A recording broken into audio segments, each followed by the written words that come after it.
Yo, this is a new video and series called Preseason Review. And today we're going to be talking about Stanhope Elmore, the Mustang out of Millbrook, Alabama. Today we're going to be talking about the schedule, the coach, and what I expect, the ceiling and the floor for this team. There's going to be a new series, like I said. We're going to do all teams around the Tri-County areas. So don't forget to turn on the post notifications, like, comment, and subscribe. And let's get to it. Things first, we're going to talk about Hunter Adams, the head coach of the Stanhope Elmore Mustangs. Last season really wasn't what he was looking for. Going 3-7 on the year.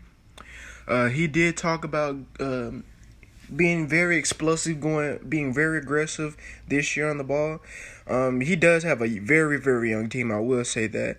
Hunter Adams is expecting a lot from these young guys, and I can't wait to see what's going to happen this year during the season. Okay, moving right along to right now, we're going to talk about the senior outside linebacker on this brand new defense, Cam Anderson.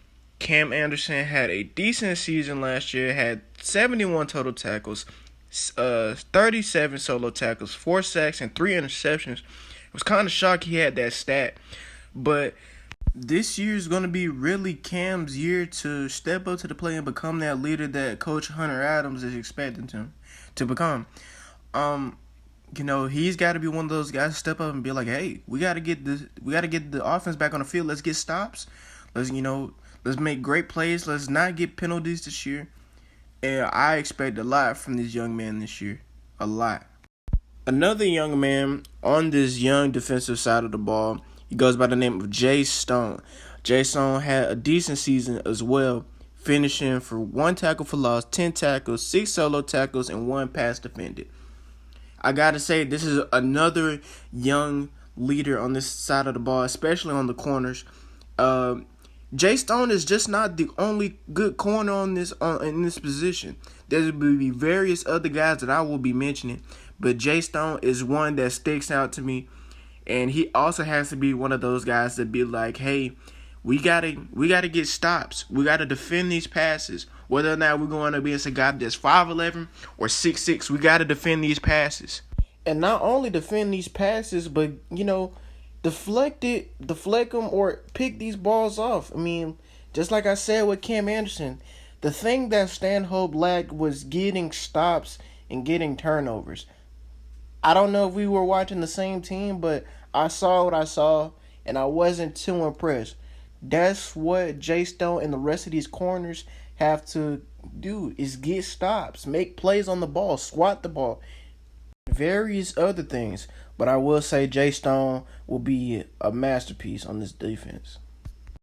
And one last guy that we're going to talk about on this defense, he goes by the name of Desmond Barnes.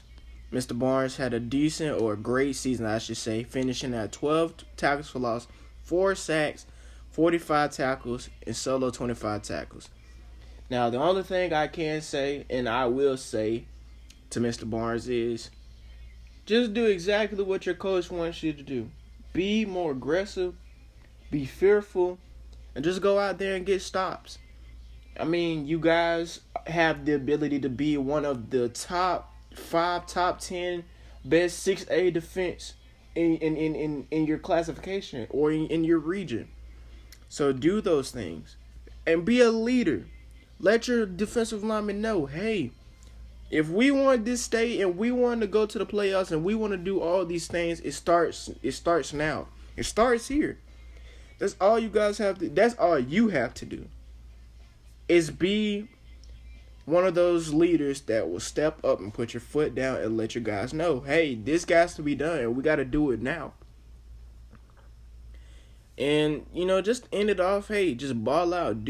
Play your brand of football. Play the best Mustangs football you can play. And just absolutely silence the haters. You have a lot of rivals, a lot of them coming up this year, with Tonko, Prattville, etc. You have the chance to prove everybody wrong. And before we move on, I would like to give an honorable mention, shout out to another great young guy that they do have at the corner position. He goes by the name of Demarion Thomas. Demarion Thomas, from what I'm hearing, he is a very, very quick and aggressive corner. So a lot of teams will have to look out for this young man because from what I heard, this young man is very hungry and he will come at you fast and hard. Pause. But like I said, another great weapon for Mr. Adams and his defense. I think he will be a class of 27, 26. I don't know. But yet again, another great piece for this defense. Another guy we're going to talk about, he goes by the name of Demarion Barnes. Demarion Barnes finished last season with 11 carries, 8 yards per average, and 97 yards. Now, for what I'm seeing from these stats and what I went back and watched some of his highlights and tapes, this young man has break line speed, can find various holes and exploit them. The only thing I can say to him is continue to do what you do and ball out. The guy we're going to talk about, he goes by the name of Jamari Coleman. Mr. Coleman finished the season last year with 301 yards, averaged 20 yards for per catch, and had caught 15 passes from his quarterback. This young man right here will automatically, in my eyes, be receiver one. From the highlight and the tape I've seen from him, he reminds me of a Henry Ruggs, Jerry Jeudy / a Donnie Mitchell type of wide receiver, and he's going to catch the ball every single time you throw it to him. And my thing to tell to him is continue to blow the top off every defense you face. Continue to be ball hungry on the offensive side, and you and this next guy I'm going to talk about, y'all will end up getting y'all ring. Another young man we're going to talk about is Arthur McQueen. I couldn't find any stats on him, but from what I know, he's very aggressive, can run extremely fast, and also exploit the holes that are created and are open to him. Now, especially when I watch this highlight tape, especially against Prattville and I believe Russell County, this young man, when he finds the hole, he explodes. Like, literally. I've never seen a running back run the ball like he can, other than Omarion Parks from the class of 2023 from Prattville. But other than that, he reminds me of a Joe Mixon / Leonard Fournette type of running back who can get first downs, who can get touchdowns for you, and who can push a pile. I can't wait to see the ending stats of this young man's senior year. Now, moving right along, we're going to talk about their schedule. Now, this is a very, very decent schedule. Not too hard, not too easy. Just a simple, regular 6A schedule, in my opinion. Their first week against Marbury, I do see them coming out as victorious. Prattville, I don't know. That's going to be a dogfight. Usually be up and down. Probably one-sided again this year. Percy Julian, another great team they're going to go up against. But I got them winning against Percy Julian. Park Crossing, yet again, another win. They have a bye week. Then they go on the road to Smith Station. I got them picking up another victory there. Russell County, same thing, got them at home this year. They're going to pick up a victory there. Now, that Pike Road game is going to be real iffy. Because Pike Road and Stanhope, both of these teams have great returning weapons this year. But I will say they're probably gonna it's gonna probably go to overtime. Don't know who's gonna win this one. Just gonna have to see on that October on the 11th. Probably gonna see that game because that is gonna be a home game. Then they go on the road to Roberth. Roberth is a brand new team on their schedule. We don't know what Roberth has on that team. But I will give them the victory, and then they also they stayed at home. They come back home to Wetumpka. Wetumpka also has a lot of great production, great young guys on that team that's coming back. But I'm going to give the Mustangs another victory against the Indians. And then Calera, I hope I'm saying that name right. Don't know anything about Calera, but I will give the Mustangs another victory. And they finished the season on 10-2. Yes, 10-2.